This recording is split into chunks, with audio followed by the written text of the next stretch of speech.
Yep, you saw that title and thumbnail correct. This is an updated No Prayer Fire Kit guide from 2018 post-patch. So how I came about this method is that I noticed that the on the wave 62 that Jad always spawns where the orange 360 spawns. A lot of people know that, so I sort of got thinking, if that's predetermined, if you know where Jad's going to spawn, surely there must be some sort of pattern. So what I did is I started recording where everything spawns in each wave, and then try to figure out a trend. I then found out this trend, and then you basically can predict where every single monster spawns during the cave. And then the next problem is actually forcing that spawn and making it so it's the easiest, or so it's pretty much the easiest way to get said spawn. I'll go through this in this guide. As always, in all of my guides, I have a link to the full walkthrough in the description. And if you would like a sort of more in-depth, no-cut version of the caves, it's like 3 hours long or something like that, then go over to that video and you can sort of follow me step by step rather than just relying on this guide. Okay, so I'm quickly going to go through the setups that you're going to use. Obviously, if you have a better in slot than what I'm using, then go ahead and use that. And likewise, if you can't afford what I'm using, then obviously don't use that. Gear doesn't really matter too much, so yeah, I wouldn't worry too much. I would predominantly focus on your defense bonus rather than your range bonus, hence why I'm using the Ring of Suffering and the Fury rather than Anguish and Archering. But yeah, so all you want to do is not die, essentially. A few things to mention: you're going to need a lot of sweets, purple sweets that is. For beginners, I would recommend anywhere above 5k. If you're a bit more experienced, I mean, you wouldn't be using this guide if you're experienced, but anywhere down to sort of 2 or 3k. Obviously, prioritise Venging if you're a Zerk. If you're not a Zerk, then obviously you're going to be using Barrage. I'm not quite sure about this next thing, which is using a wand to switch into your mage bonus. If you find that you're splashing a lot, then obviously bring the wand, and yeah, you can use that and sacrifice 1 brew. Also, if you're Sanctify Attack, you can use a ZGS to freeze the melee if you're Venging. I don't remember the name of the person that created this this visual representation of the will, but yeah, I mean, I did it in a sort of just an Excel sheet, and it didn't look half as good as this will. But yeah, ignore the 7 and 12 for now. I'll get back to that a little bit later. But this is basically the order in which the fight caves even monsters spawn. So there's 15 spawns in total. There's 15 different wave setups in total, and 2 of these 15 have a southeast and a south double major on 62, and obviously the Jad. It's just south on 63. These are the 2 that you can use. I'll be using one of these because I've compared both of these 2 different cycles, and one of them is significantly better than the other one. This shows you where every single monster spawns in the fight caves, so as you can imagine, it's very handy. Link will be in the description. So after wave 31, you need to log out after every single wave. How you do that is you press log out at the start of the wave, and then when you kill all the monsters on that wave, it then tells you to log out. This is your time to then eat up, back to full HP again, and prepare for the next wave. By preparing for the next wave, I mean actually looking at where every single monster spawns and working out the best means of doing that wave. Now this next safe spot I'm going to show you is very helpful when you have a melee on the wave. Obviously you don't want to be tanking the melee, especially if you don't have barrages with you. So you can use other monsters to block this melee.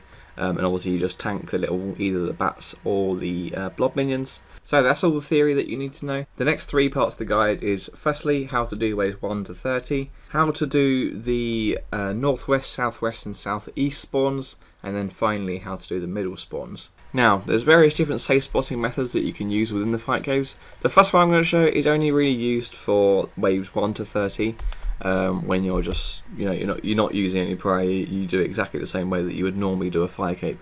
You're just killing everything as soon as possible. However, obviously because you don't have prayer and you can't use overheads, that you will be taking more damage than normal. Therefore, at the end of each wave, you're going to have to use your purple sweets to eat up. And to do this, obviously you don't want to log out and pause the wave, and it just takes a bit of time, so you're going to have to do some diagonal safe spotting. This is demonstrated on the screen. There's various different ways of doing this around the cave. I was just finding one, or sort of finding your nearest one and just using that, because yeah, there's loads literally all around a cave. Any diagonal, if it doesn't work, if you go one way around it, just walk back and then go the other way around it, and it'll work. So in these diagrams, the big red dot is where the major is going to be spawning, and the white dots are where you're meant to be standing. So in the 5 caves, there's 5 different spawns. You only need to know 4 of them because 2 of them are the same, which is the south and the southeast. Firstly, I'm going to go through the northwest. So when you get a northwest spawn, you could either stand in one of 2 places. I prefer to stand on the north side, which is the north dot, just on the east side of that the northern rock. Reason being is because if anything spawns to the southeast, you can block that as well by running into the northeast corner. Just make sure that you do run north first, so you have the mage safe spotted. As soon as the mage is safe spotted, then you can run east to block anything from that southeast side. Another reason why I like using the east side rather than the south side on the northwest spawn is because the rock is actually smaller, therefore when you run out with your Debo, you're less likely to die. However, make sure that if you do use the north safe spot, the melee will not be trapped on this rock. Therefore, you either need to freeze it, or you need to come up with a different idea, i.e. using the west safe spot. So the next one I'm going to run through is the southeast, or the south. They're exactly the same if you stand on the north side of that eastern rock, just where I've put the little white dot. There's 2 ways to do this. Either you can stand on the corner, because you can actually see the monster the other side of the rock, therefore you're able to debo it, only taking 1 hit. If you do have Venge, it's quite a good, decent way to do it, but you will be using more sweets than tick eating. Obviously, I would suggest tick eating. And the final one, this is probably the hardest one of the 3, just because you have quite a way to move. This way, if you are tick eating, you really need to be careful that you're always looking at where, or even when the mage is attacking, and always concentrate on getting into the right spot before dealing damage. If you prioritise too much actually dealing damage, you can get stacked out because you're travelling from a far distance, therefore the ticks of the mage actually change. So make sure you're standing in the right place first whilst tick eating, and then as soon as you're in the right place and then settled, then you can start killing the major. Okay, so now you know the basics of the caves. I'm going to show you how to actually get the spawn that you need to use. So going back a while, what I used to do is literally just go in and out, and I noticed that there was a certain trend in when I was going in and out, and there was always, after I got one set of spawn, the one that would happen next would always be the same. That got me thinking that I knew that there was some sort of trend, and just had to work out which trend it was. And then I went back to the actual cycle that guy made, and started to come up with how the trend might happen. I then worked out the order in which it happens via that cycle, and then you just had to work out the actual intervals of it, which I've now worked out is 1 minute. So basically there is 15 different spawns in total. So each one of these numbers equates to 1 minute in normal time. You need number 14, which is a centre on wave 1, followed by a south and a southeast on wave 2. This is the spawn that I'll be using throughout the whole cave. So for example, if when you go in on your test account, you're on number 3, for example, you then need to wait 11 minutes to go in again on the account actually doing the cape. This is why having more than one account is very helpful. If I can just draw your attention to number 7 and 12 on this, you'll notice that they're actually very similar. The reason being is because on the cycle, you'll be able to see at the bottom, it goes northwest, then centre, and then south east, and then southwest. And if you look at on the sort of left hand side, again it goes northwest, centre, and then a south and southeast. So they start very similar, i.e. the northwest and the centre. That's why you need to go on to the next couple of waves to decide sort of which part of the cycle you're on. So for example, on wave 7, it will go that on wave 1 will be a south, on wave 2 will be a northwest and centre, wave 3 will be a centre, and wave 4 will be a southeast and southwest. And then on number 12, wave 1 will be a south, wave 2 will be northwest and centre, wave 3 will be a centre, and then wave 4 will be a south and southeast. This is how you can determine which part of this you're on. Just a quick visual example of this, I go in on my practice account, and I notice that on wave 1 I get a southwest, followed by on wave 2 I get a south and the northwest. That means that I'm on number 11, therefore I need to wait 3 minutes. Okay, so now you know the basics. You also should know You know how to get the spawn. You also know what to do when the major spawns in the northwest, the southwest, and the southeast. All you now need to know is what to do when the major spawns in the middle. This varies depending on which wave you're on, so I'm going to go through each wave individually. There's actually only 7 waves where the major spawn is in the middle, so hopefully it shouldn't take too long. To deal with these middle spawns, we're going to need to do some tick eating, which basically means you attack during the animation of the whichever monster it is. You also have your auto retaliate on, and it is impossible to die unless you eat too soon or too late. On wave 30, you have a melee in the northwest and a melee in the centre. You need to begin this wave just on the north wall, just so you can see the northwest melee. The other one does spawn in the centre, so just beware. As soon as it does come onto your screen, you need to run immediately east, and then around the east wall, so you can get both these monsters safe spotted. At the start of wave 31, make sure you press log out as soon as the major spawns. Therefore, at the end of wave 31, you will not be, you won't go straight onto wave 32. You'll be able to log out and eat up. So using tick eating as what I showed you earlier, you need to kill this major as fastly and as smoothly as possible. As I said, make sure you get in the right place before you start attacking, just so you don't die unnecessarily. So for wave 35, because all the monsters spawn sort of west and south side of the Alpha Mage, and none of them actually attack with range, they're all melee.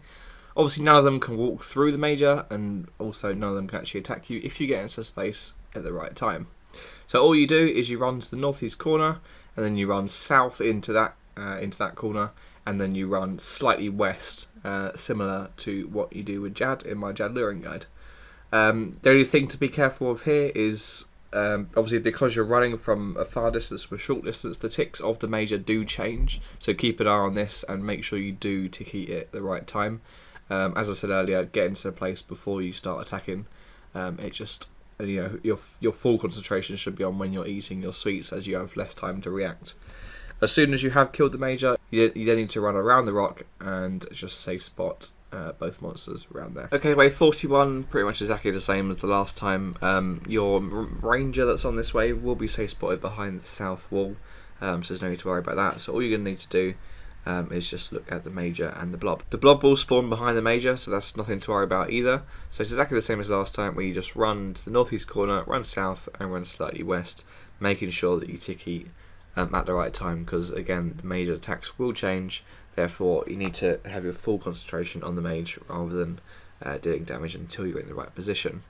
As soon as you kill the mage, you then need to blowpipe spec the blob just so you can get your HP back up, eat back up to full, and then finally kill the ranger behind the rock.